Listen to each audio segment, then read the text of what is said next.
Welcome everybody to the latest Monash Social Contracts Research Network Zoom seminar.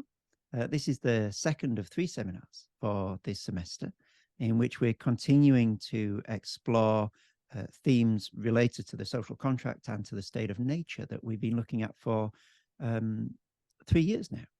So if you're new to this channel, if you're watching online, could I encourage you to have a look at the other papers that have been given over the years on similar themes. We're really amassing quite a body of knowledge and research now in these different areas. The paper that we have the delight of hearing this evening is by our guest, Emeritus Professor John Holmwood, Professor of Sociology in the School of Sociology and Social Policy at Nottingham University. And I don't mind saying that it's a particular difficulty to introduce Professor Holmwood because he is active in a number of different areas, and I don't know which of those to prioritize. So he has a glittering list of publications. He's held key roles in major organizations, and he's also made very important interventions into public debates. And I don't want to prejudge which of those is most significant. So I'm simply going to mention each of those in parallel without suggesting any hierarchy.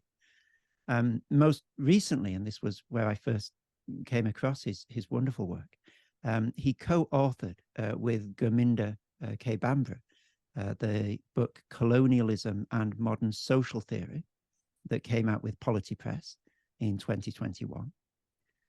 He's the founder of the Campaign for the Public University in the UK, which is a group promoting an alternative white paper for British higher education, and a group that was formed particularly in response to funding cuts for higher education in the UK. And in 2011, he edited a manifesto for the public university that came out with Bloomsbury Academic. He's also the former president of the British Sociological Association, and the chair for the Council of UK Heads and Professors of Sociology. Although I've just scratched the surface of the many ways in which John has been serving and helping the discipline and society more broadly, you might want to check out johnholmwood.net, where you can find out more information and get a more rounded vision of the different ways in which John has been contributing to society over many decades now. It is our huge privilege, therefore, and honour to have John presenting today's paper, the title of which is Modern Capitalism as Colonialism, Rethinking CB Macpherson's Theory of Possessive Individualism. So do please join me in welcoming Emeritus Professor John Holmwood.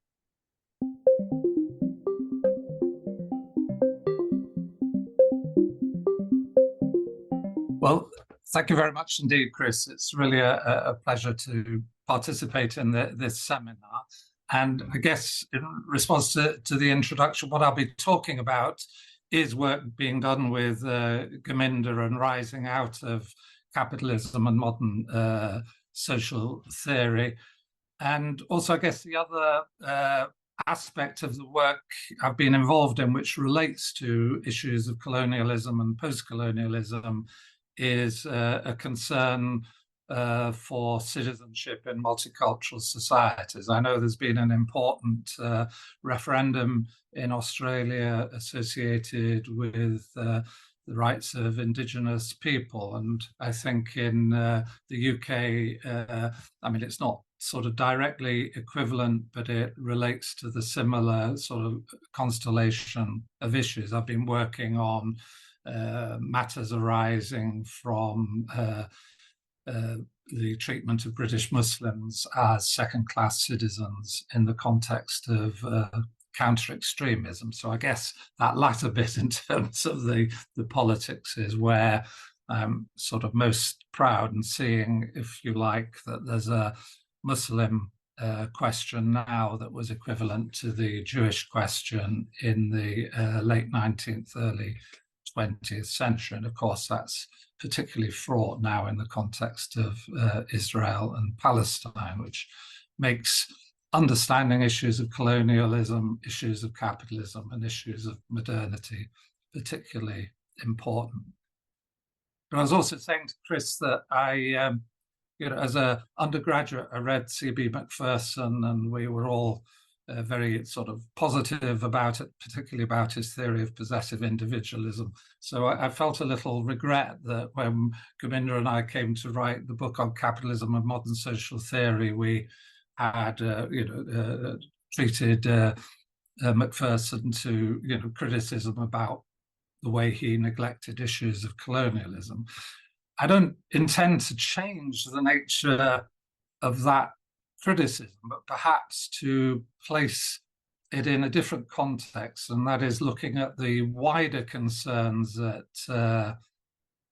CB Macpherson had in the period, more or less at the same time as writing the theory of possessive individualism, and suggests that had he taken colonialism more seriously, he would have been able better to realize his other concerns associated with the decline, or what he called the rise and then the decline of economic justice, and to understand the limits to private property. So it's a bit of an apology to CB Macpherson, but also in the sense of saying, well, there's still important things that Macpherson is saying, and we can reframe his approach a little differently.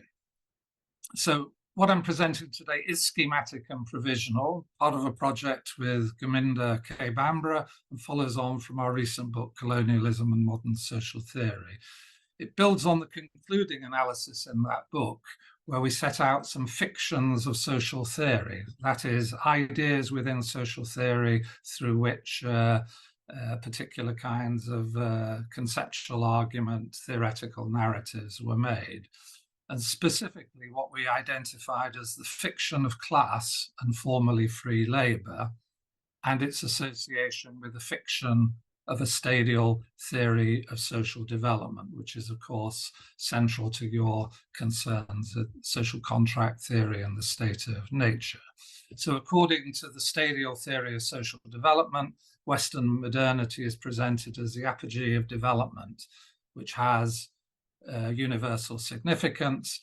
And for those who are of a left critical orientation, the idea of class is central to understanding the further critique of social development in terms of what Habermas might have called, or does call, an unfinished project of modernity. And I think in some ways Macpherson can be seen in those terms of setting out a further critique of modernity around the idea of private property and its limit. So the book and this talk alike then are prompted by a number of puzzles. The social sciences, until very recently, have been organized in terms of a theory of modern society whose development is understood as a process endogenous to Europe, which was then globalized through a process of diffusion. In the main, empire as a political form has been represented as pre-modern, subject to decline, albeit with lags, as absolutism gave way in the rise of the modern state and the popular sovereignty of national communities replaced absolutist rule. Equally within that sort of framing, colonialism is presented as a pre-modern or a late feudal phenomenon within a stadial development. And yet colonialism and empire were also integral to the rise and development of modernity, although until recently they've been largely neglected in sociology. And this is so regardless of whether the focus has been on a modernity that has transcended issues of a core class division between capital and labour, as in mainstream sociology, or whether the emphasis has been on a specific capitalist modernity, which I think would be where Macpherson himself would be located. And for its part, political science has been organised in terms of the nation state, This is so despite the fact that key examples of the rise of the modern nation state, Britain, France, Holland, among others, were engaged in extensive colonial projects. Other European countries, Scandinavia, Central and Eastern Europe, for example, provided significant populations for colonial settlement in the Americas, Australasia, and Africa. So put simply, empire was the dominant political system of European powers that are otherwise represented as nation states. And indeed, insofar as Western liberal democracies are understood as avoiding nationalism, it's been because they were empires. Specifically, those liberal democracies that are seen to be outside nationalism because they're grounded citizenship in an idea of liberal rights or a republican system of rights and citizenship, as in France, have that status because they were empires, notwithstanding that civil and political rights were restricted to the domestic territory and not to the wider political system within which they were operating. And you can see this in a number of ways in which those systems are represented. Elizabeth Clemens, to take one example, argues that a line of demarcation between pre-modern empires and modern nation states, so that's a clear stadial distinction, and I quote, can be captured by the relationship between the character of rule, direct or indirect, and its relationship to group membership or identity. So clearly she doesn't regard the nature of identity and membership of the nation state at the center to the empire outside. And at least in part, this is because what has happened, and this is something that Gurminder is working on at the moment, is because of the specific nature of overseas European empires, in which both the nation state can be seen as its core element, and there being other regions which are subordinated to that nation state, but without calling into question nation statehood, as would have been the case within, for example, European land empires. And in this context, Jürgen Osterhammel, in his overview of modern colonialism, also divides the domestic institutions and relationships of European empires from their colonial ventures. This enables him to consider different forms and practices of colonial government and different colonial forms of economy, but involves separating those forms from the domestic practices and the so-called national economy. This leaves him with a puzzle. Quote, in contrast to other isms, colonialism is extremely difficult to place in the history of thought. Ever since the major debate on the meaning of America in Spanish late scholasticism, all colonialisms have produced a variety of doctrines of justification and imperial visions. However, they've seldom been recognized as binding principles and actually been put in practice. Now, what I want to suggest in this talk is that there's a different way of thinking about justifications of domestic political relations and overseas domination. And this can be done by addressing what followed in the wake of colonial conquest, namely the modern economy. In other words, the justification of the modern economy, private property rights, is the justification of colonial conquest. And just as in other social scientific disciplines, the apparatus of formal analysis in economics is focused on the rationality of market exchanges, and the nature of their institutional conditions are elided. So I'm going to suggest colonialism and empire as those institutional conditions. And even among heterodox economists, followers of Karl Polanyi, for example, colonial conditions of market exchanges are rarely discussed. In Polanyi's great transformation, there is, I think, one page on colonialism, and that page is to say something like colonialism can be understood as analogous to domestic processes of transformation. He doesn't see it as central at all. And specifically, what we see in the literature is that conquest and commerce are considered to be separate, instead of the one following, indeed producing the other. And this separation allows classical political economy and its successors to be understood as critical of colonialism and empire. Advocates of free trade within classical political economy, for example, are often argued to be opposed to colonization. Adam Smith is the most important case.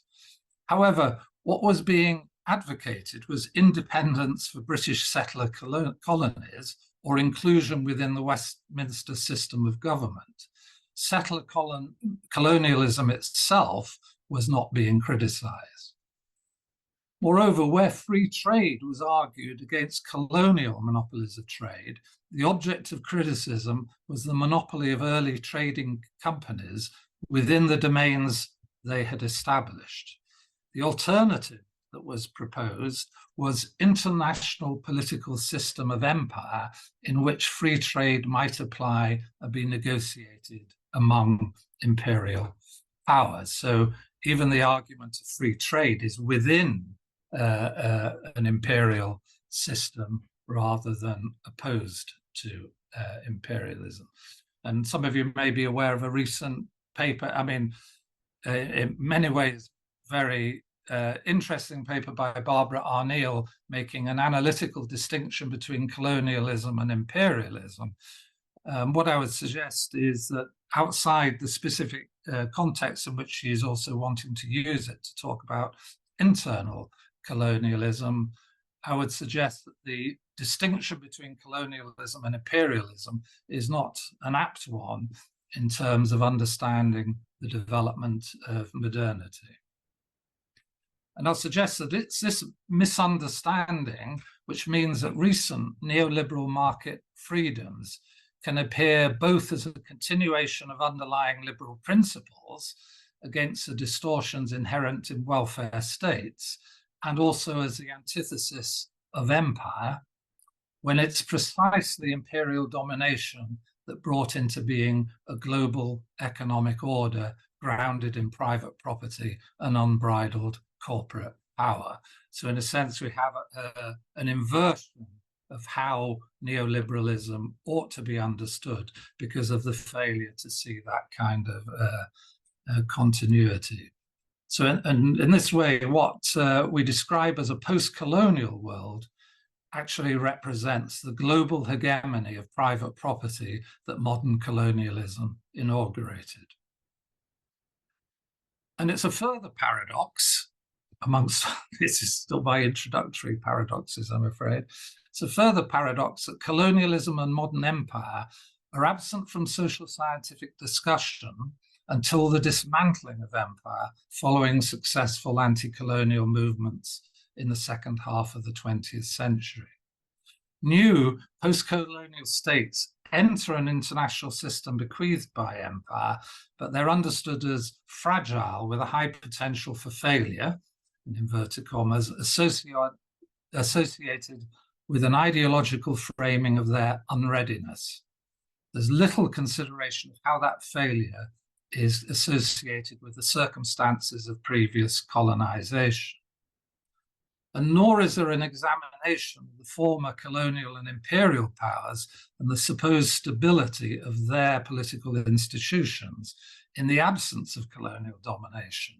Instead, they're understood in terms of their underlying qualities as stable, liberal, democratic nation states operating in a global market system that is now understood as outside them.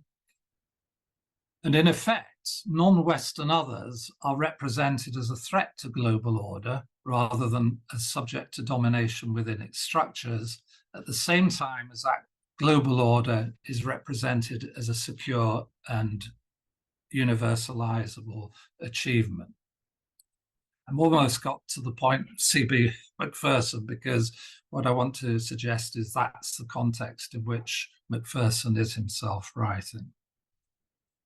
So in what follows, I'll suggest that the writings of CB Macpherson can be used to disentangle some of these puzzles, albeit that he also does embody them. In effect, I should suggest that his identification of problems of contemporary politics, roughly when he was writing in the 1960s through to the 1980s, he died before the collapse of the Soviet Union, and his identification of those problems as having their roots in a political ideology forged in 17th century England is particularly significant and worthy of reconsideration. So it's reinterpreting the theory of possessive individualism in the light of Macpherson's other concerns. Now, as is well understood, Macpherson argued that the writings of Hobbes and Locke set out a political theory of possessive individualism as an ideological precursor and facilitator of market capitalism. What is less remarked is that it was part of a continuing meditation on the problems of modern liberal democratic theory, in which he understood the tenets of possessive liberalism as undermining the realization of liberal democracy.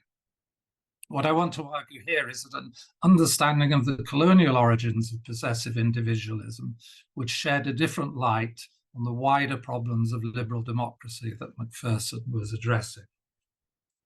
So in other work, published shortly after the theory of possessive individualism, which was published in 1962, Macpherson set out a critique of contemporary liberal democracy implicit in the former text.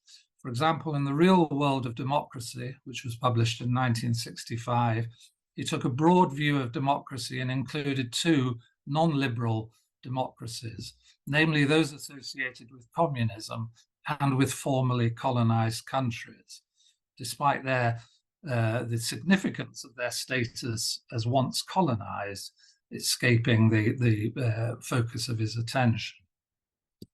Some 50 years later, I mean, on from Macpherson now, it would be unusual to credit, as did Macpherson, the non-liberal democracies as democracies, but it's quite crucial to his critique of private property that he did so.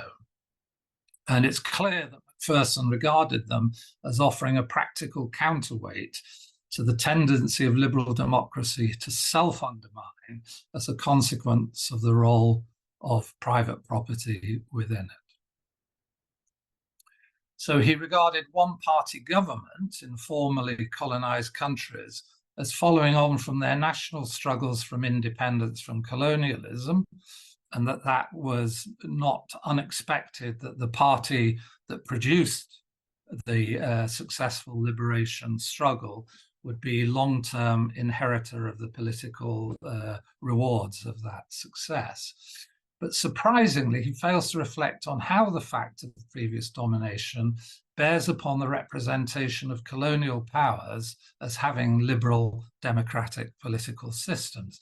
And this is, of course, crucial because what he's trying to do is question liberal democracy's democratic credentials, and yet he's just missing the extent to which colonialism is part of that issue.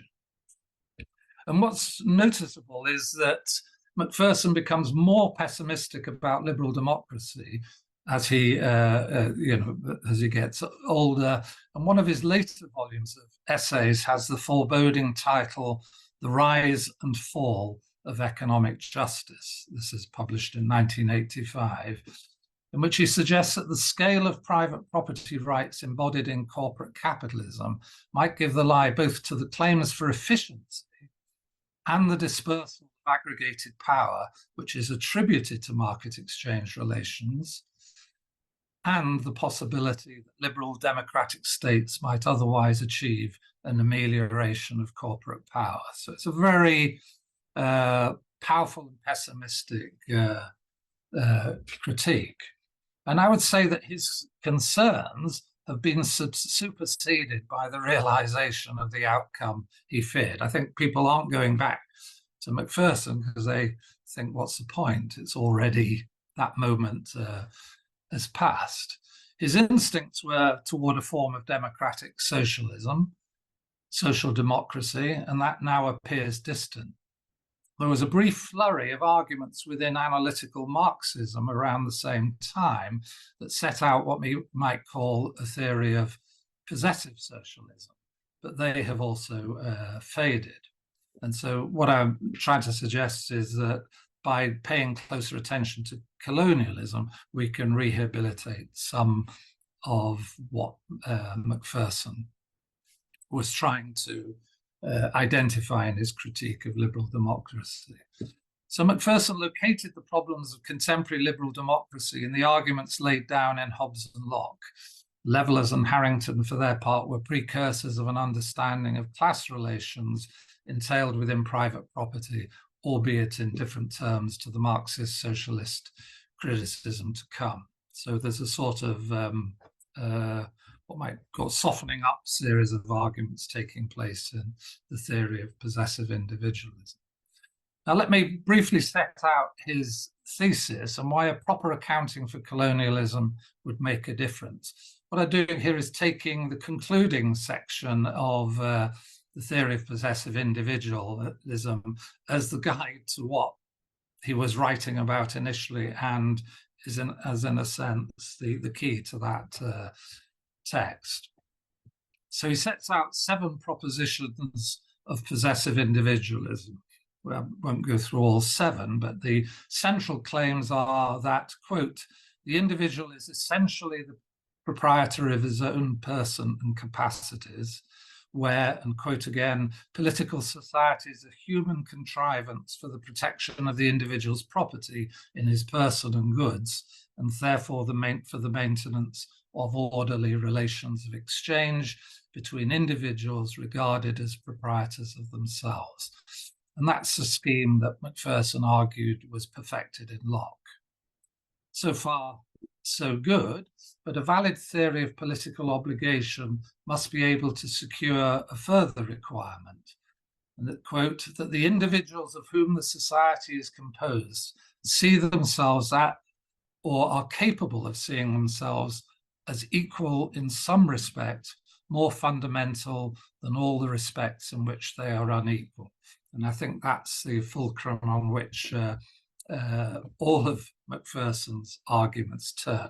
How can that requirement be secured? That the individuals of whom the society is composed see themselves, or are capable of seeing themselves, as equal in some respect, more fundamental than all the respects in which they're unequal.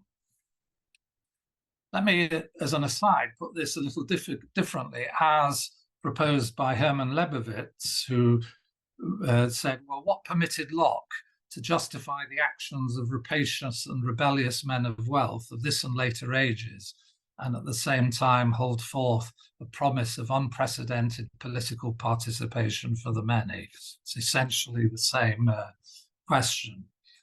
And I'm going to answer the question by saying colonialism. That's the key to the solution. But let's first see where Macpherson takes us. He suggests that the formulation is secure once the institutions of capitalist market society become established through to the late 19th century. So it's a process by which capitalist market exchanges are initially secured in the way in which it is established, but as I mentioned, he's missing out colonialism in that process. But he's going to argue that through into the 20th century, that gradually unravels. The development of market society contains an imminent contradiction, according to Macpherson. Quote, the development of the market system, producing a class which could envisage alternatives to the system, thus destroyed the social fact, acceptance of inevitability of market relations, which had fulfilled the first prerequisite of an autonomous theory of political obligation. Now, In Colonialism and Modern Social Theory, we argued that early English political theory could be better understood as a justification of colonial appropriation of land and the labour of others. This took place in the context of colonial subjects being denied recognition as members within the Commonwealth. And their exclusion is different from the exclusions associated with gender or class, not least because they were denied both rights in the possession of their own persons and any legitimate claim over the wealth of that Commonwealth. And that includes claims generated through patriarchal justifications. Property rights were maintained through colonial settlement, and private trading corporations such as the chartered companies like the Royal African and East India Companies. Local systems of land usage and village organization were subjected to colonial domination and incorporation that recognized the rights of usurpers and not those of pre-existing populations. In this context, colonial subjects had alternative moral economies, to use E.P. Thompson's term, that were disrupted by European colonial conquest and rule. These moral economies represented an envisaged alternative to the market system represented in colonialism. This is evident even in Macpherson's later comment, one that wasn't, as I've suggested, properly integrated in his analysis, that for, quote, post-colonial states, the competitive market system, which is the soil in which liberal ideas and the liberal state flourish, was not natural to them. It was something imposed on them from outside and from above. Now, what is missing is any consideration by Macpherson of how subjugated territories were part of the political system for which the theory of obligation was being drafted. Colonial subjects were simply to be ruled by superior power and force. They were ruled as part of a single political system, that of British Empire or French Empire, etc. And the illusion of the political incorporation of colonial possessions from the theory of political obligation is matched by the illusion of their economic incorporation. Ironically, this failure of analysis is fundamental with regard to Macpherson's key topic of analysis, class division as the fault line of liberal democracy. We could suggest that the amelioration of class division by the emergence of liberal welfare states in the West, that's part of Macpherson's social democratic orientation, is made possible by the patrimony of empire, where the end of empire reduces that patrimony, but paradoxically does not seem to have revivified class division, which in most liberal democracies has been converted into forms of populism. In common with most other writers, Macpherson outlines possessive individualism in terms of a political economy of market capitalism. Yet it's necessarily a colonial political economy in which capitalism is embedded rather than colonial political economy as an adjunct of capitalism, as Osterhammel suggests. How should we understand modern capitalism differently? Here I propose to understand it straightforwardly as colonialism. This is not to argue for an idea of colonial capitalism, as if the two bear a contingent relation and colonial capitalism is one of the possible forms that capitalism can take. It's to argue for a political economy of colonialism within which the structures and processes that are otherwise attributed to capitalism are located and reconceptualized.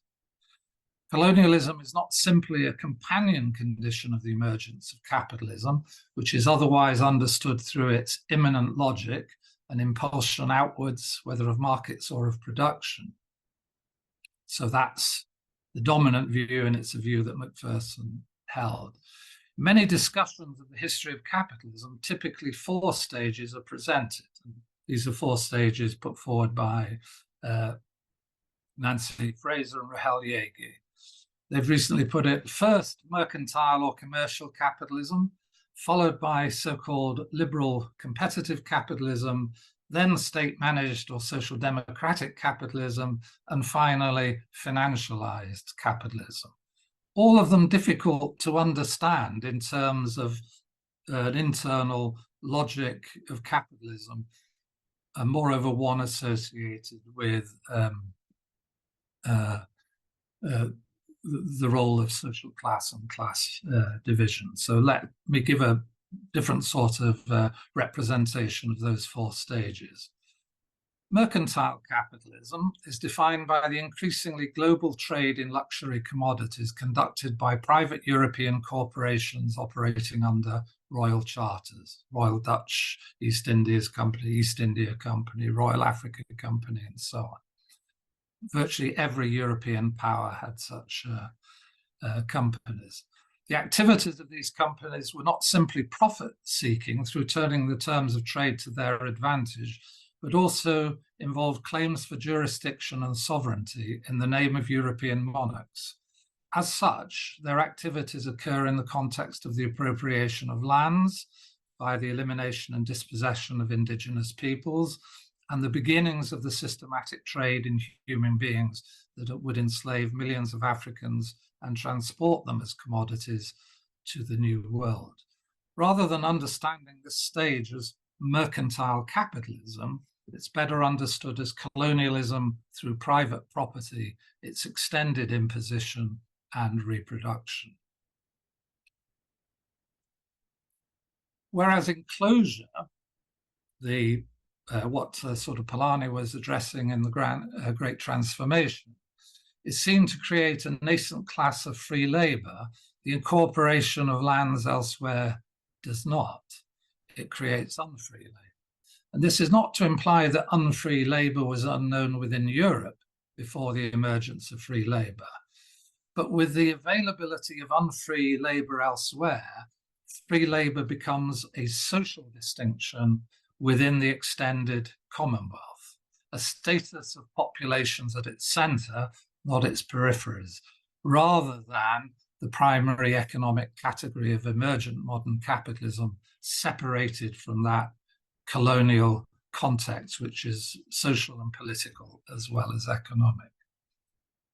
Now, colonialism through commercial corporations is succeeded by colonialism as a national project, whereby European states begin the process of restricting the external activities of private companies through the establishment of direct colonial rule and incorporating colonies and imperial possessions within a nationally organized political economy. This includes the utilization of labor, both enslaved and indentured, but also extends to the direct appropriation through taxes and other forms of extraction upon colonial populations. It's this phase that's the object of classical political economy and its arguments for free trade within a system of imperial states. Now, the monies derived from empire are used both in the metropole and in the furthering of elite economic interests in the dominions and settler colonies, including those not under direct political control, such as the US and Argentina. State-managed colonialism facilitated the development of what is otherwise seen as global industrial capitalism emanating from activities in the European metropole. As Patnaik and Patnaik argue, even countries without colonies benefited from the colonial drain from India, as more than 4/5 of export, this is a quote, 4/5 of export of capital from Britain went to developing continental Europe, North America, and regions of recent white settlement, such as Argentina, South Africa, and Australia. These processes necessarily impinge upon what is otherwise seen as the domestic class formation of national societies in Europe and North America. This class formation is typically understood as it is in Macpherson in terms of an organized working class and its struggles for a welfare state and the partial decommodification of labor power. The colonial context is rarely acknowledged within such constructions. However, outside professional social science, for example, among commentators in the colonized world and the segregated societies of North America, the connection between the exploitation of colonies and welfare in the metropole was understood. And I'm thinking here of Dadabhai Naoroji and the idea of colonial drain, and Du Bois on the wages of whiteness. It was also evident to policymakers in the colonial metropole. For example, Winston Churchill, British Chancellor of Exchequer in 1929, described income from the British colonies as, quote, the explanation of the source from which we're able to defray social services at a level incomparably higher than that of any European country. These resources from overseas constitute the keystone of our economic position. Now, what I'm setting out is the basis of a different understanding of what Macpherson saw as the emerging class capable of envisaging an alternative to market capitalism. Domestic class relations in the West intersect with racial differences, and the alternative to private property requires to be imagined post-colonially rather than through a supposed internationalization of class relations. That is, everyone will eventually become proletarianized. Instead, one needs to look at how colonial relations intersect that process. So what are presented as separate national societies, Britain, France, USA, etc., are interconnected by colonial processes that run through them. This doesn't mean that these processes produce common effects. For example, the United States did not develop a common and public welfare state, as became typical across Europe. Instead, it had segregated Fordist welfare arrangements, which provided benefits through private corporations that were themselves racially segregated. That's the meaning of the Fordist welfare state, that welfare is through the corporation and the corporation operates within segregated labor markets. For the most part, Europe's racial divide lay outside national borders in transfers of wealth from the colonies to the metropole and in the restricted movement of people from colonies.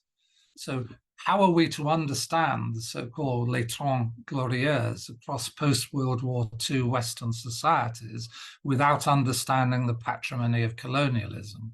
And how are we to understand their end without its association with the end of formal colonialism and restrictions upon the colonial drain? So perhaps now, with neoliberal recommodification of labour in the West, we're experiencing pure capitalism at the end of colonialism and the possibility of capitalism without racialized difference. In fact, what I want to suggest is that it looks much more like the earliest form of modern colonialism through private property, where the extractive practices of large corporations are able to dominate nation states, especially those of new nations. The political economy of neoliberalism is not based upon the form of the class relations central to theories of capitalism, but on the divisions inaugurated by European colonialism. And so what I've set out here is a sketch of a political economy in which colonialism is central rather than contingent, which I'm arguing there's no underlying logic of capitalism that can be separated from colonialism, and no underlying logic through which colonial relations are filtered. Given that colonialism operates through forms of domination in which only national populations are considered to provide the legitimacy on which sovereignty rests, it's not possible for it to be anything other than a racialized system, or as I've been arguing, a system of colonial racialization. Now, this argument, I suggest, is broadly consistent with the analysis of CB Macpherson and what he sought to provide in his discussion of the rise and fall of economic justice. However, what I've also sought to show is that his aims would have been realized by placing colonialism rather than capitalism at the center of his theory of possessive individualism, and suggesting, even by his own analysis in in his first book on the theory of possessive individualism, that's where implicitly he is placing it. So, thank you. Thank you very much indeed, John. Just for people who may be new to the way that we do things here, could I invite anyone who does have a question or a comment to indicate in the chat that there's something you'd like to say, and then I'll call on people in the order in which you present yourselves in the chat, so that we don't have to sort of all scramble to speak at the same time. But there's an orderliness to it. And I wonder if, as has also become my wont, I might begin by asking the first question, which will give other people a chance to gather your thoughts and to let us know in the chat if you would like to say something. John, I don't know exactly where my question is going. I'd just like to set 2 or 3 ideas out there and then invite you, I think, to pick your way through them, or to make sense of them as you might best see fit. It begins from an observation that both free trade and the state of nature are presented as conditions of liquefaction or deracination.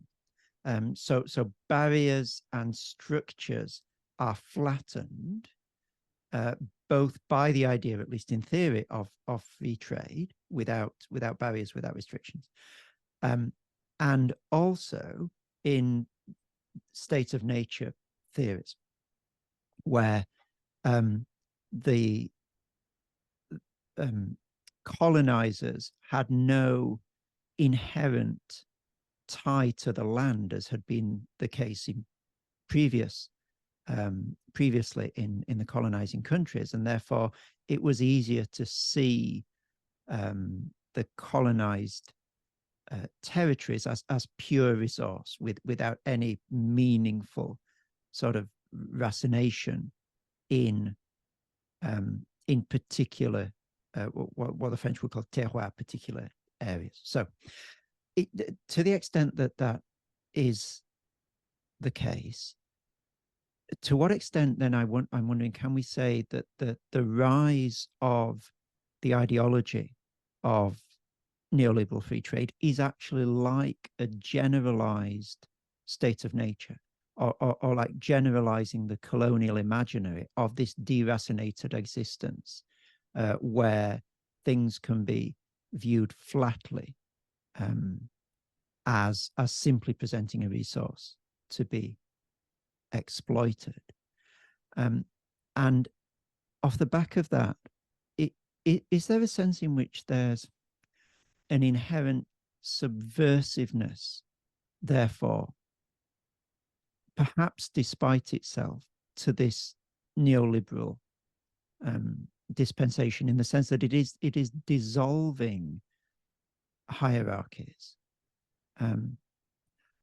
or is it, and this is the sense that I was getting from what you're saying, is it the sense that this freedom itself is contingent on a deeper rigidity, a deeper resistance to dissolution, which is the colonial relationship itself?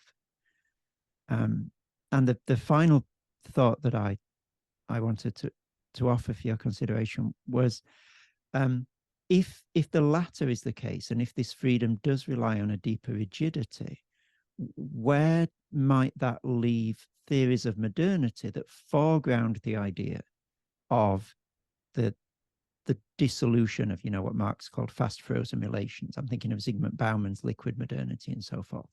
Is there a sort of a dark side of that liquidity that requires the maintenance of strict rigidity, such as the colonial relationship, in order for that liquidity and that freedom to obtain? So I apologize that was a very scattered question. I can't quite formulate it as crisply as I'd like, but I hope there's something there that you may be able to give. Don't know that it was so much scattered as very full. So there's a lot there to respond to. I very much like your argument about the state of nature and the neoliberal state of society. In a sense, the paradox is that the neoliberal state of society isn't a society because, in a sense, the social is simply an aggregate of pre-existing individual dispositions and so on. So I think it's neoliberalism in that sense is a very poor social psychology, as it would have been put, by pragmatist philosophers. I think it is the case. I think the problem with neoliberalism is that it's what is really forceful in Macpherson is that neoliberal idea of society. For it to be deracinated, it has to be imposed upon all those others who see themselves in social terms as the embodiment of social relations, as living both in relation to nature and each other in terms of some kind of stable relation. So that's quite an enormous and overwhelming power, in which what you have to do is, in some sense, present how that power functions and how it functions benevolently. So one is you have to represent the other as subject to vicious despotism and tyranny, just as you're introducing despotism and tyranny. You have to deny the other is engaged with nature. So you, in a sense, invent the state of nature to justify the argument of the social engagement or the liberal engagement with nature, and yet the populations, the indigenous populations you meet, have various kinds of husbandry, agriculture, and so on. So they are using the land.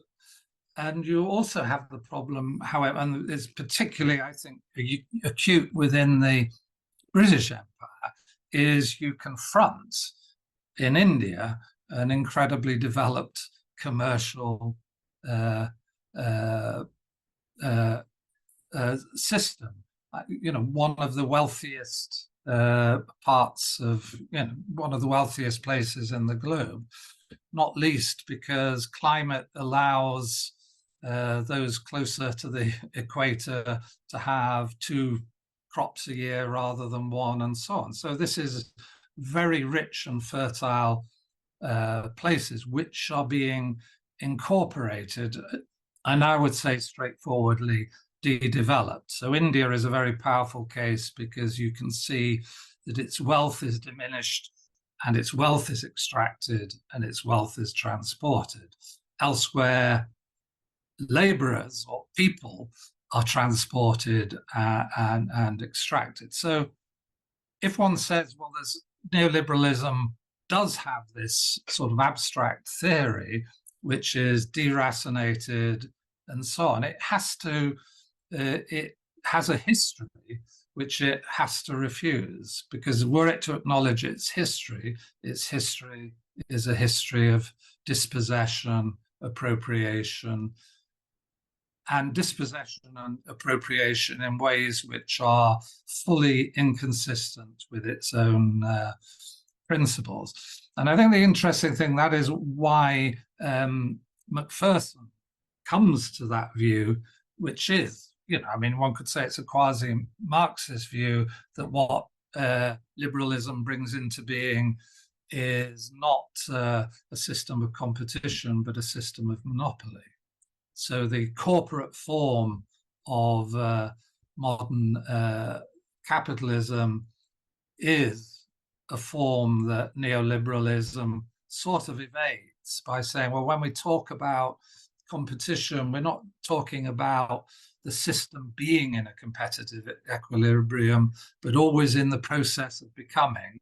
And in that process of becoming, that's where the liberal principles and justifications lie. But it's never realized, and there's no explanation of the monopoly that the market will dissolve, or where does the monopoly come from, except by the same actors within the market. So that's why I think, well, if one was to say, what does modern corporate capitalism look like?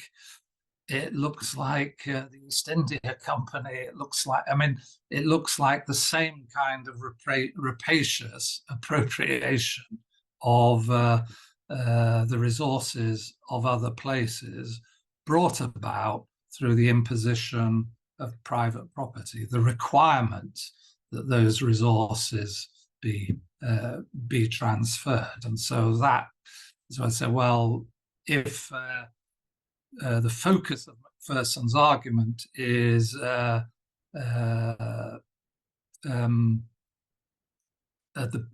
contradictions of liberalism and how private property undermines the democracy that is alongside it, then colonialism would give him a secure and long-standing argument, whereas the idea of class as the division that capitalism produces, which will undermine it, I think that becomes false. I mean, in relation to sort of Bauman and others, I think we're at a position, and it's very different. And if we would say, I haven't mentioned climate crisis, but obviously climate crisis is associated with the forms of appropriation that colonialism brings into being.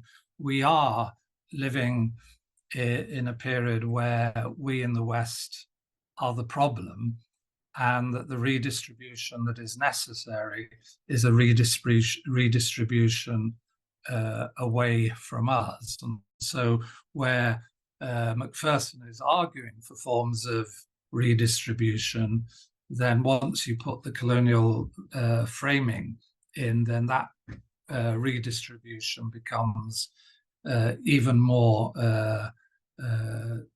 directed against the forms of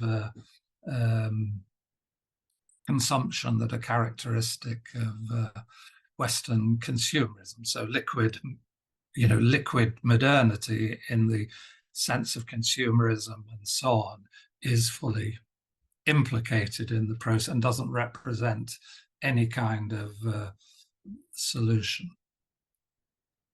Thank you so much indeed, John, for that very, very full, very helpful answer for me personally. I may come back to some of those things if we have time at the end, but I'm keen to allow other people to have a say. Karen, you indicated that you had a comment to make.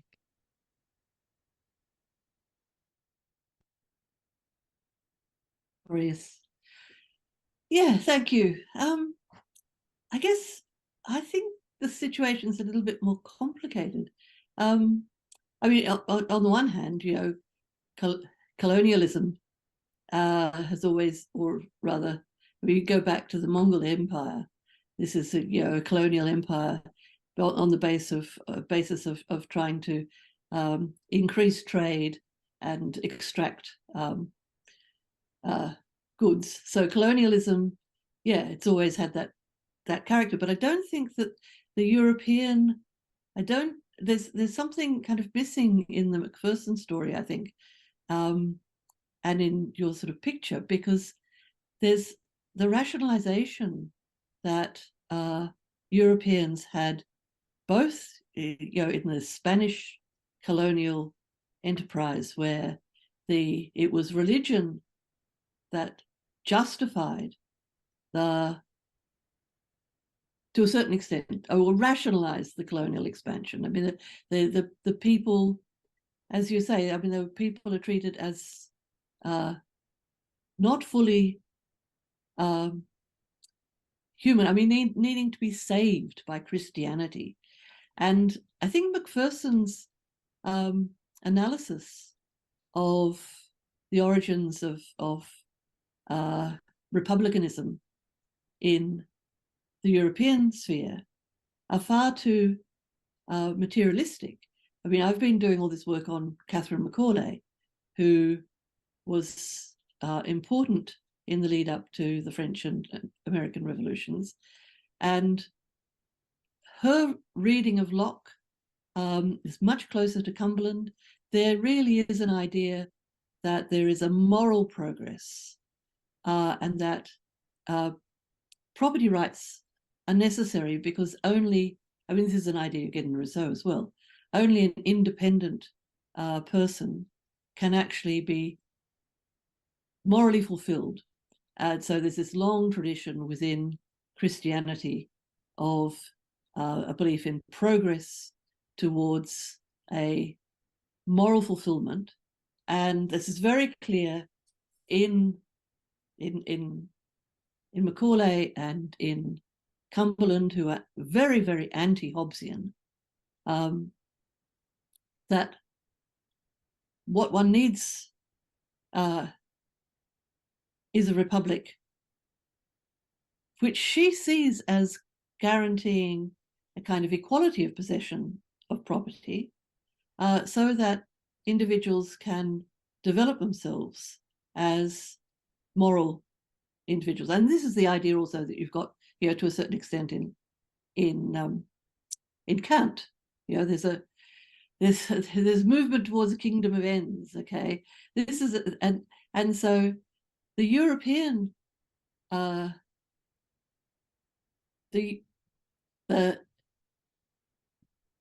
the moral impetus, there's a moral impetus to democratic republicanism in Europe. Now, I think I've just been reading Jane Marcet, who wrote Conversations on a Political Economy right at the beginning of the 19th century. And I was very impressed or struck by the fact that she's, so, you know, Macaulay's view of the world is there is a good God and we are here on earth in order to progress towards moral fulfillment. Jane Marcet is giving a very nice account of the new political economy that's coming out of Smith and Ricardo and what have you. And at the end, she says, you know, God has made these economic truths, these economic principles work. So it's not just, if you like, a kind of, you know, the fact that it has that the understanding is, and it's still there, okay, in the free marketeers, they actually believe that the free market is necessary and that it's going to bring about the good. It's not just, so, yeah, Macpherson's picture is, oh, look, these selfish, nasty people, you know, there's this selfish, nasty ideology. But actually, I think that's a really bad picture of history. I think that people do really bad things because they're motivated by a belief that what they're doing is really good. And so the colonialists, the colonists who came to Australia, that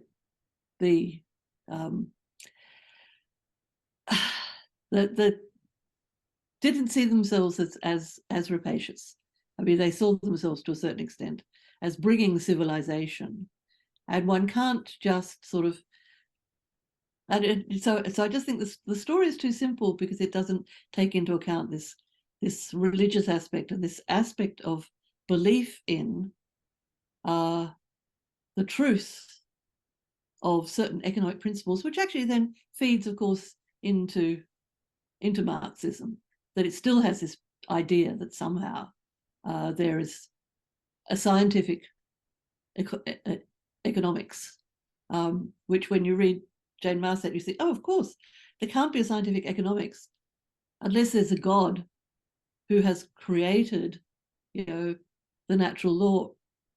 So yeah. So I guess No, asking for. I'm very happy to, I'm very happy to accept that is correct. Nonetheless, what it is an export of these ideas, and it is an export of the idea of private property and an imposition of the idea of private property. It might be there's a justification, it's for the moral betterment of others, but those others do not actually participate in the private property relations that are being created. They become either expelled from particular areas or brought into plantation systems and so on. So if one takes the case of India, for example, which is kind of important from the point of view of rapaciousness, because rapaciousness is the description within English and British political debates about the activities of the East India Company. And I would say how that rapaciousness is evident is the repatriation of profits in circumstances of famine and the generalization of famine in a country which previously was able to feed its population, even in circumstances of crop failure and so on.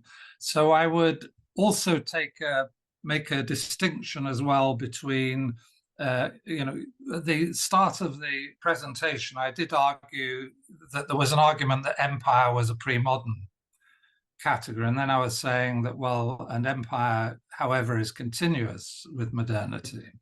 So pre-modern empire, I suggest, is not colonial in character. So a Mughal empire in India is a form of political incorporation in which the Mughal emperors, or those who are part of the process of incorporation, and the same will be the case for early Ottoman Empire as well, become part of the population that has been incorporated into that political system.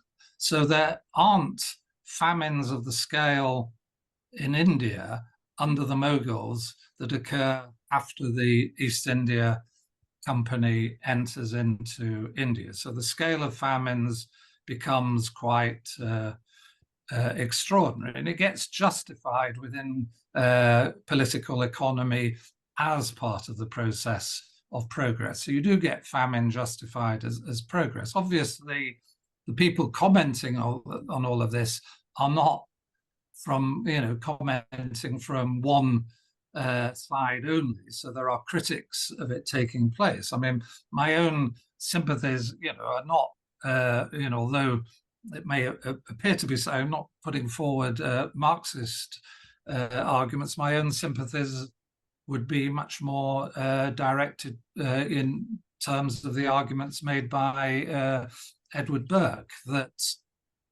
human societies have their own evolved systems of justice and systems of managing economy and so on. And to represent them in need of reordering or in need of progress is quite a dangerous ideology, whether that ideology comes from a Marxist view that there's a communism as a solution to the problems of modernity, or that modernity will solve the problems otherwise. So I'm also much more sympathetic to, kind of Adorno's last sort of position within Minima Moralia, where he talks about the need, if one wants to put it in a religious frame, a need for redemption, a need for recognition of what has been brought into the world. So progress is one of the ways of justifying pretty awful things that have happened to other people in the course of bringing a system into being. And we've had this view that, well, maybe that system can be transformed, that there is something beyond the current form. That's the unfinished project of modernity idea. I think Adorno's view comes close to the idea that modernity is a project that should never have been started, and that the problem of modernity is precisely the problem of private property. And again, let's say it's not that human societies haven't known commercial trade, haven't been oriented to the generation of wealth and betterment. So India was an incredibly rich continent before the British arrived. So we don't have to think of improvement, things that we would call civilizational improvements, only in the context of economic consumption. So, and I agree with you that religion is part of that, but that would be then recognizing the value of the forms of religious expression and representation that occur in other parts of the world, rather than setting the idea of bringing about a particular realization of Western Christianity for everyone. So, but I'm genuinely not doubting positive motivations from people. But the worst thing about the thing is to recognize when positive motivations are associated with great harms. Helen, would you like to come back on anything? Maybe just. I mean, I was not intending to endorse religion, but rather to suggest. I mean, that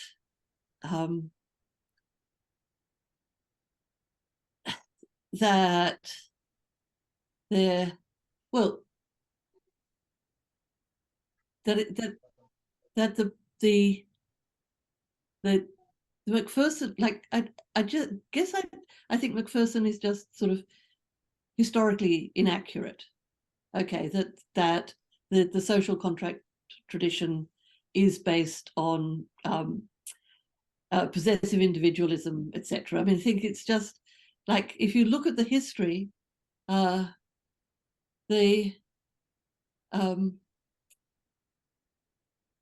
a huge difference between Hobbes and Locke, and there's an even greater difference between Locke and Cumberland, whose major work was anti-Hobbes, who saw Hobbes as shocking because he was an atheist, and the person who's writing the history of the English Republic and Civil War in the middle of the 18th century, and who is being read by the mothers and fathers of the American Revolution, and by people in France like Mirabeau and Brissot de Varville and all of these people. This Catherine Macaulay, who is inspired by Locke, by Milton, by Cumberland, probably through Tyrrell,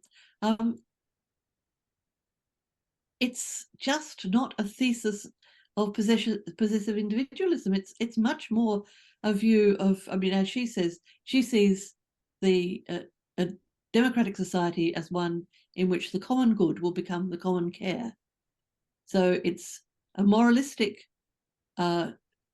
conception of a Christian commonwealth. Now, it's true that, if you like, inspired by the belief that they were close to, that they had, I mean, you mentioned stadial history, the Europeans did think that they had achieved a higher state level of civilization, and partly that had to do with the treatment of women, and that rationalized what they did. But I don't think that you can just sort of to just sort of say, oh look, it was just colonialism, without, if you like, any of this element of genuine belief in what they were doing. I mean, there was also rapaciousness, but I think the thing is, like, that the rapaciousness wouldn't have been able to survive and be successful as it was if it didn't actually have an element of self-belief based on a belief in God, and based on the belief that one has, if you like, the true doctrine. And of course, that's the real problem now. You know, that what are the big horrible wars about? They are motivated by people who believe they have the true doctrine.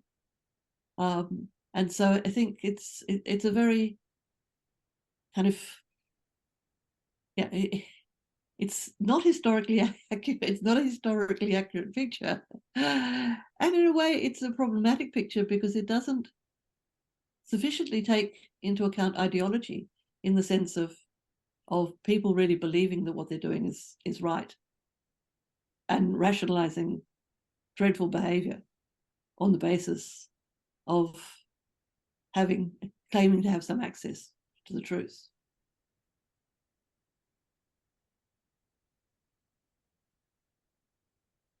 Anyway, so that's lovely. John, do you want to say anything in response to that, or are you happy? Well, I'm not sure we disagree in the sense that I can fully accept that there are wider ideological nuances. What the focus of the paper is to look at the arguments in the justification for private property and what the system of private property entails, and arguing that the standard social scientific approach to the issue of private property is to understand private property as the underpinning of a capitalist economic system. And then what it's suggesting is that what private property really underpins is a colonial political economy, and that colonial political economy continues to structure inequalities in the world, and such that the arguments that are usually made for capitalism and its social divisions do not fit once you reinterpret them through colonialism. We can argue about the nature of the role of religion and so on. I'm not somebody who's anti-religious, so I'm very positive about religion. So I would accept your arguments about that. That would be suggesting that a utilitarian idea of human motivation is limited compared to other kinds of theories and accounts that were much more sympathetic towards religious expression and religious identity. I don't either see that the issue of fundamentalism is an issue of religion. I see the issue of fundamentalism as an issue of competition in the context of, again, colonial and other kinds of forms of domination. So fundamentalism is not something intrinsic to religion. It's religious identity becomes bound up in certain kinds of modern conflict. So horrible though events are in the world, I would see fundamentalisms as the issue, and fundamentalisms as having a sociological derivation which is different from simply commitments to religious truth or religious identity.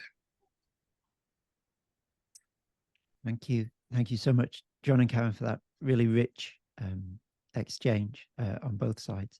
We are beginning to draw to the end of our proceedings. I'm very keen to ask one more thing of John, if I could do so, but can I also encourage others, if you have something to say and you haven't yet said it, this would be a wonderful time to let me know in the chat that you would like to say something.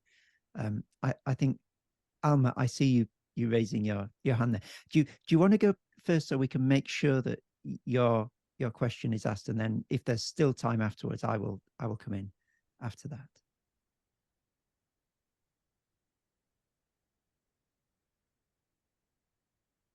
Wonderful. So Alma, if you do just want to sort of, we don't seem able to hear you.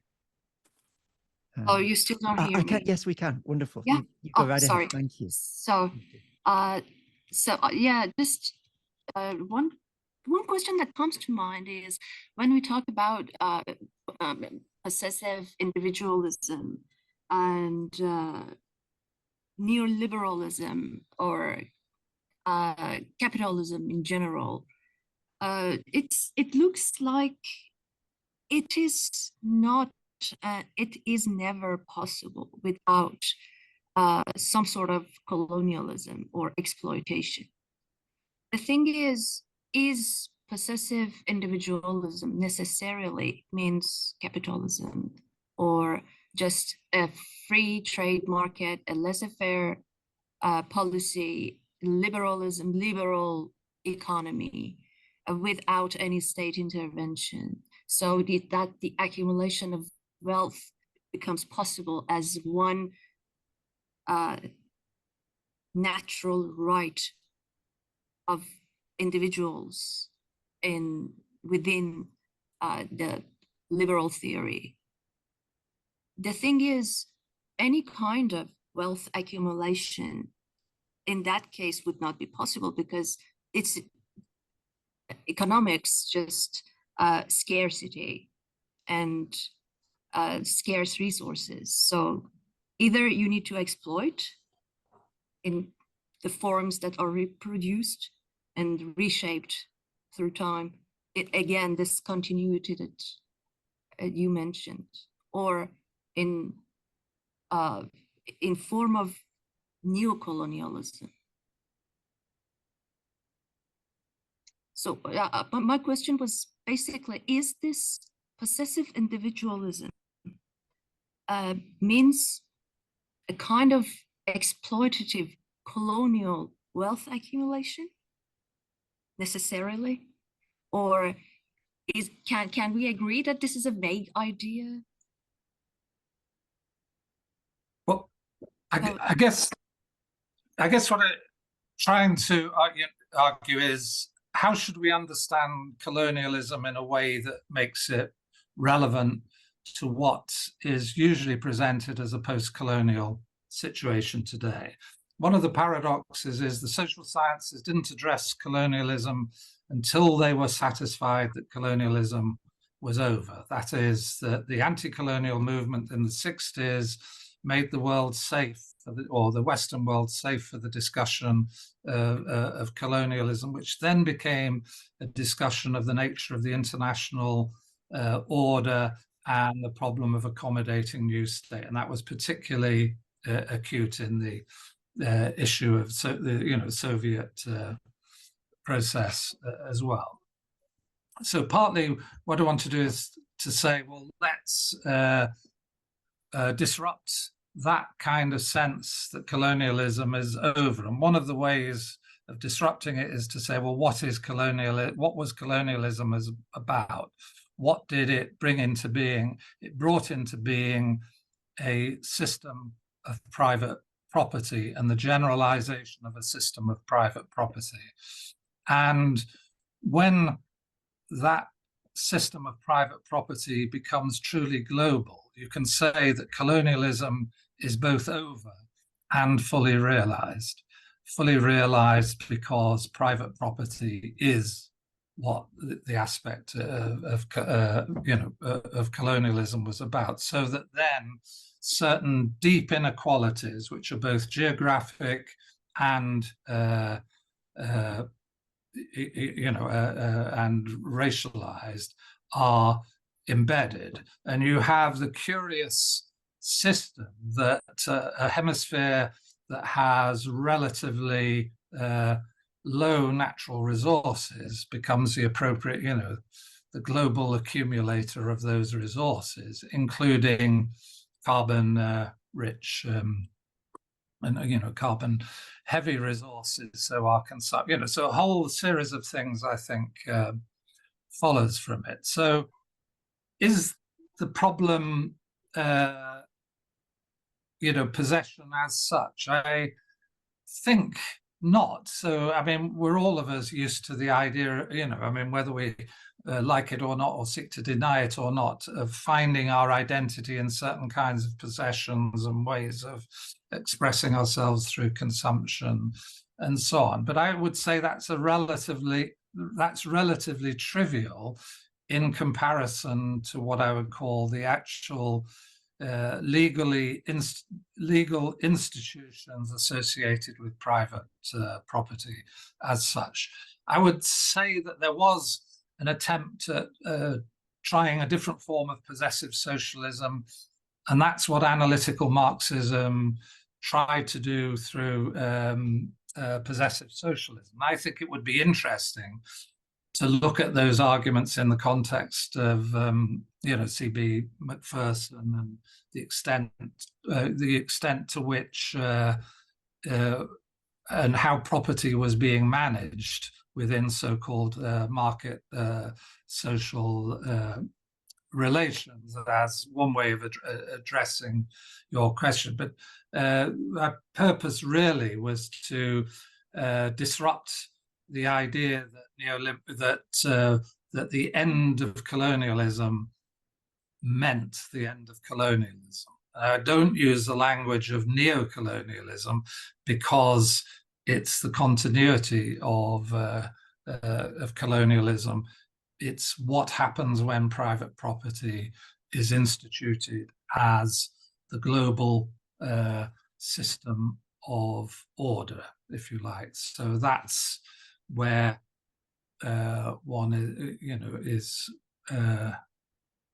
pushing, where one is pushing it towards. I mean, I'm an emeritus professor, so it's already been announced that I'm sort of getting to the end of my academic career. So part of it was thinking it's fun, it's sometimes fun to go back to the authors of one's youth. So CB Macpherson was a big figure, and he was also kind of really quite, generous in the way in which he wrote and oriented to things. So the fact that he treated new post-colonial states sympathetically as with having a claim to